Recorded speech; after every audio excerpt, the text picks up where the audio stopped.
ஓம் ஆதிபராசக்தி தாயே போற்றி போற்றி. ஓம் ஆதிபராசக்தி அம்மனே போற்றி போற்றி. எல்லையில்லாமல் அனைவரையும் காக்கும் என் தாய் பராசக்தியே போற்றி போற்றி. என் அன்பு குழந்தையே, இந்த மங்களகரமான தினத்தில் உனது பிரச்சனைகள் அனைத்தையும் போக்கி நீ கேட்க வேண்டும் என்று அந்த கேள்விக்கான பதிலை கூற வந்திருக்கின்றேன். உனக்கு நல்லதை கொடுக்க வந்திருக்கின்றேன். என் அன்பு குழந்தையே, என்னை நினைத்து யோசித்துக் கொண்டிருக்கிறாய் நீ? எதைப் பற்றி நினைத்துக் கொண்டிருக்கிறாய் என் தங்கமே? உனக்கு என்ன வேண்டும் என்று என்னை அழைத்துக் கொண்டே இருக்கிறாய். உன்னுடைய தெரு மூலையவே எதற்காக பார்த்து கொண்டிருக்கிறாய்? எது வருமா வராதா என்று சோதித்து பார்க்கிறாயா? யோசித்து யோசித்து உன் தலையே வெடித்து போகும் அழகுதான் ஆய்விட்டதே என் தங்கப் பிள்ளையே. ஆனாலும் கூட அளவுக்கு அதிகமாகத்தான் வேதனைப்பட்டு கொண்டிருக்கிறாய். நானும் வேதனைப்படாதே என் தங்கமே என்று கூறினாலும் கூட நீ எங்கே கேட்கிறாய்? வேதனைப்பட்டால் மட்டும் நொடியிலே எல்லாம் சரியாகி விடுமா? கூறு, நீ நன்கு யோசித்துப் பார் என் தங்கமே. நடப்பது நடந்தே தீரும். அது நல்லதாக நடக்க வேண்டும் என்றுதான் என்னை ஒவ்வொரு காரியத்திலும் என்னிடம் ஒப்படைத்துவிடு என் தங்கமே என்றுதான் நான் நாள்தோறும் உன்னிடம் கூறிக்கொண்டே இருக்கின்றேன். என் அன்பு பிள்ளையே, மிக முக்கியமான காரியத்தோடுதான் உன்னை தேடி உன் தாய் இப்பொழுது வந்திருக்கின்றேன் என் தங்கமே. மிக முக்கியமான ஒரு விருந்தாளி உன் வீட்டின் வாசலில் நின்று கொண்டிருக்கிறார் என் தங்கமே.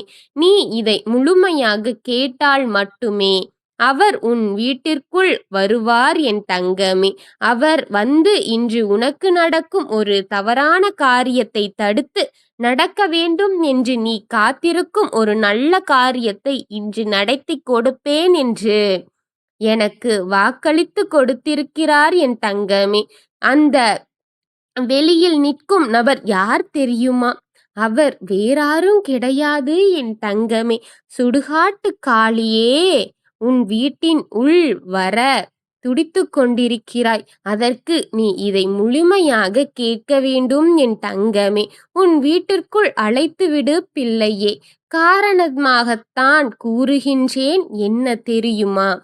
இதை முழுமையாக கேள் பிள்ளையே. இதை முழுமையாக கேட்டால்தான் நடப்பது புரியும். அப்பொழுதுதான் உனக்கு நடக்க வேண்டிய நல்லது நடத்தி கொடுக்க முடியும் என்பதால்தான் உன் மனதை ஒருநிலைப்படுத்தி இதை முழுமையாக பொறுமையாக நிதானமாக கேள் என் தங்கமே. என் அன்பு பிள்ளையே, இன்று உன் விருந்தாளியாக வந்திருக்கும் இந்த காளி நீ அழைக்க வேண்டிய காரணம் என்ன தெரியுமா? நடந்ததை பற்றி தெரிந்து கொள். ஏன் என் பிள்ளை நாளுக்கு நாள் உன் விரோதங்கள் உன் தலை தூக்கி விட்டுவிடலாம் என்று உன்னை முடக்கி போட்டுவிட வேண்டும் என்று காத்திருக்கிறார்கள். உன் தலையை தூக்கிவிடாமல் உன்னை முடக்கி போட வேண்டும் என்று இப்பொழுது காத்திருக்கிறார்கள் என் தங்கமே. அந்த முடக்க காரியங்கள் நடந்துவிட்டால் உன்னால் தலை தூக்க முடியாது. கை கால்களை இந்த பூமியின் மீது வைக்கவும் முடியாது என் தங்கமே. அப்படிப்பட்ட காரியம் ஒன்று மிகப்பெரிய ஒரு சூழ்ச்சிகளில் நடந்து கொண்டிருக்கிறது பிள்ளையே. அந்த சூழ்ச்சிகள் மட்டும் உனக்கு நடந்துவிடக் கூடாது என்பதால்தான் நான் இன்று இந்த வாக்கை உன் செவிகளால் கேட்க நான் வைத்துக் கொண்டிருக்கின்றேன் என் பிள்ளையே. உறவுகளைப் பற்றி நிறையான உன்னிடம் சொல்லி இருக்கின்றேன். எவ்வளவு முறை கூறியிருக்கின்றேன் சிந்தித்து பார்த்துக்கொள். அதனால்தான் நான் கூறுகின்றேன். நான் ஒவ்வொரு வாக்கு கொடுக்கும் பொழுதும் நீ அதை நிதானத்துடன் பொறுமையாக உன் செவிகளை என் வாக்கில் வைத்து கேள் என்று கூறியிருக்கின்றேன். அதை மனதில் வைத்துக்கொள். அது நடக்கும் பொழுது உனக்கு புரியும் என்று கூறியிருக்கின்றேன். மனதில் வைத்துக்கொள். அதுபோல இன்று ஒருவரை பற்றி உன்னிடத்தில் நான் பேச வேண்டும் என்று உன் வீட்டை சுற்றியிருக்கும் உன் வீட்டிற்கு அருகில் இருப்பவர்களை பற்றியும் உன் வீட்டின் இருக்கும் அந்த நபர்களைப் பற்றியும் உன்னிடத்தில் பேச வேண்டும் என் தங்கமே. மிகவான மோசமான குணத்தைக் கொண்டு உன்னை அழிப்பதற்கு என்ன வழி என்று உன்மீது பொறாமை எண்ணங்களைக் கொண்டு, உன்மீது பொல்லாத கண்களை வைத்து, உன்னையே பார்த்துக் கொண்டு, உன் வீட்டிற்குள் என்ன நடந்து கொண்டிருக்கிறது என்பதையும், உன் வீட்டிற்குள் இருந்து ஏதாவது சத்தம் வந்தால் ஓடோடி வந்து நின்று, அது என்ன என்று கேட்கவும் அவர்கள் செய்து கொண்டிருக்கிறார்கள் என் தங்கமே. நீ நடந்து சென்றால் உனக்குப் பின்னால் மேலிருந்து கீழாக பார்த்து உச்சந்தலையிலிருந்து உள்ளங்கால் வரை உன்னை உற்று நோக்கி, நீ என்ன செய்கிறாய், எதை உடுத்தி இருக்கிறாய், என்ன எப்படிப்பட்ட உன் காரியங்கள், எங்களை நகர்த்துகிறாய், எங்கு போகிறாய், எங்கு வருகிறாய் என்று அணு அணுவாக உன்னைப் பற்றி தெரிந்து கொண்டிருக்கும் உன் பக்கத்து வீட்டில் இருப்பவர்களைப் பற்றித்தான் இன்று நான் உனக்கு சொல்லப் போகிறேன். ஒரு பொதுவான இடத்தில் உனக்கு மிகவும் முக்கியமாக நெருக்கமான ஒரு உறவு உன் அருகில் இருப்பவர்கள்தான் சந்தித்து உன்னைப் பற்றி பேசி கலந்து ஆராய்ந்து அவர்கள் இருவரும் கைகோர்த்து கொண்டிருக்கிறார்கள் பிள்ளையே. இதனால் விபரீதம் நடக்கப் போவது தாயே. எதைப் பற்றி சொல்கிறார்கள் என்று நீ குழப்பம் அடைவாய் என் தங்கமே. உன்னை நன்றாக வாழவிட வேண்டும், உனக்கு உதவிகள் செய்ய வேண்டும். நீ சுத்தமாக வாழ்வதற்காக என்ன செய்யலாம் என்று அவர்கள் கலந்து ஆராய்கிறார்கள் என்று நினைக்கின்றையா பிள்ளையே? ஒருவன் வாழ்ந்துவிடக் கூடாது, அதுவும் அவன் மகிழ்ச்சியாக வாழ்ந்துவிடக் கூடாது, அவனுக்கு எந்த விதமான நல்லதும் நடந்துவிடக் கூடாது, தப்பித் தவறியும் நல்லது நடந்துவிடக் கூடாது, அவன் சிரித்துவிடக் கூடாது, அவன் வீட்டிலிருந்து சிரிப்பு ஒலி என்ற ஒன்றே கேட்டுவிடக் கூடாது, அவன் தெய்வங்களை கையெடுக்கக் கூடாது, அவனுக்கு அவன் குலதெய்வம் கூட ஒத்துழைக்கக் கூடாது என்று நினைப்பதற்குத்தானே இங்கு ஆட்கள் மக்கள் இருக்கிறார்கள் என் தங்கமே. அதிகமான சொந்தங்கள் இருக்கின்றது பிள்ளையே. அத்தகையத்தான் அவர்கள் கலந்து ஆலோசித்துக் கொண்டிருக்கின்றார்கள் என் தங்கமே. உன் உறவினர் அவர்களிடம் கேட்பது, அவன் என்ன செய்கிறான், அவன் என்ன செய்து கொண்டிருக்கிறார்கள், அங்கு தெய்வத்தை வணங்குகிறார்களா? அப்போதுதான் உன் அருகில் இருப்பவர்கள் சொல்கிறார்கள், என்ன கேடு நடந்தாலும், அவன் வீட்டில் என்ன பிரச்சனைகள் நடந்தாலும் அவர்கள் தெய்வத்தை வணங்குவதை விடுவதில்லை. தெய்வத்தின் வாக்கு அவர்களின் வீட்டிற்குள் ஏதோ ஒன்று ஒலித்துக் கொண்டே இருக்கிறது. நானும் கவனித்துக் கொண்டுதான் இருக்கின்றேன். முதலில் அவன் தெய்வ நம்பிக்கையை தடுத்து நிறுத்துங்கள் என்று அருகில் இருப்பவனிடம் போய் உன் உறவினர்களால் சொல்கின்றான் என் பிள்ளையே. புரிகிறதா நான் சொல்வது? இல்லை, புரிகிறதா உனக்கு? எதை நிறுத்த சொல்கிறார்கள் தெரிகிறதா?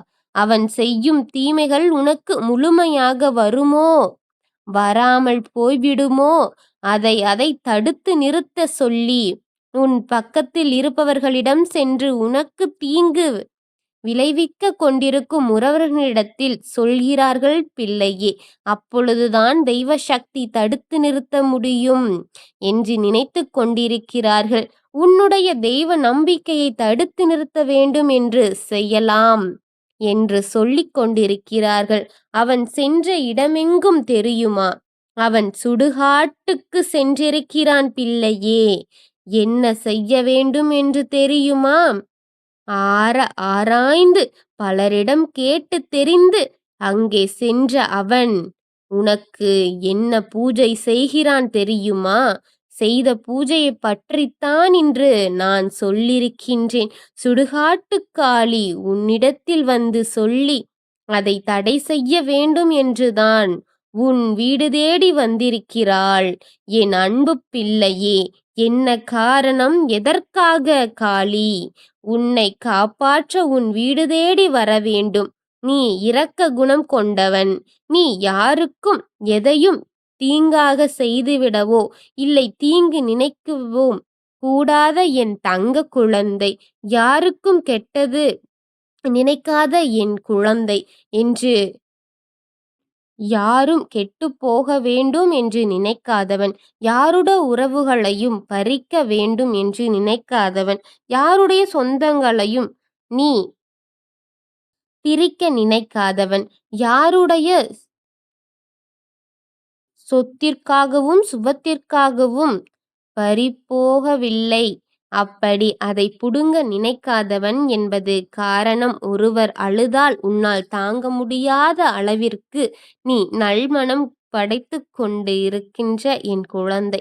ஓ, அவர்கள் அழுததை நீ பார்த்துவிட்டால் ஓடோடி சென்று உதவி செய்யும் உனக்கு எக்காரணத்தைக் கொண்டும் இந்த பூஜை பழுத்துவிடக் கூடாது என்று உன்னை தேடி இன்று காளி விருந்தாளியாக உன் வீட்டிற்கு வந்திருக்கிறாள் என்பது சத்தியம் என் பிள்ளையே.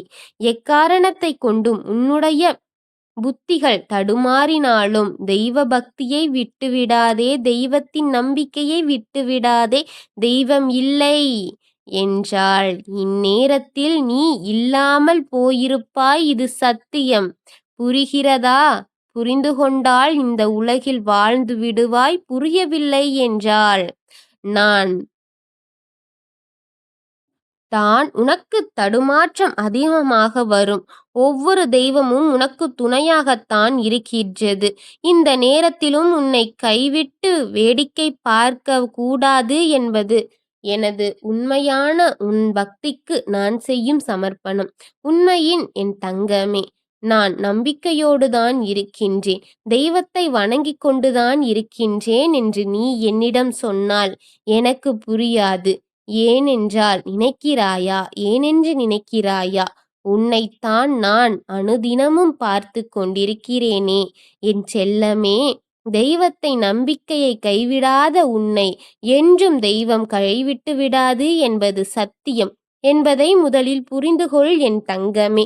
இன்று உன்னிடம் ஒன்னே ஒன்று மட்டும் கூறிக்கொள்ள வேண்டும்.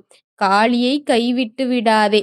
வணங்கு என்று அந்த காளி இன்று நடக்கக்கூடாததை தடுத்து நிறுத்தி உனக்கு நடக்க வேண்டிய காரியத்தை இன்று நடத்தி கொடுக்க வந்த அந்த காளியின் பெயரை உச்சரி என் பிள்ளையே. அப்பொழுதுதான் இந்த நேரத்தில் இந்த நிமிடத்தில் காளி உன் வீட்டிற்கு அடியெடுத்து வந்து வைத்து விடுவார் பிள்ளையே. உடனடியாக நீ செய்ய வேண்டியது காளியின் நாமத்தை உச்சரிக்க வேண்டும்.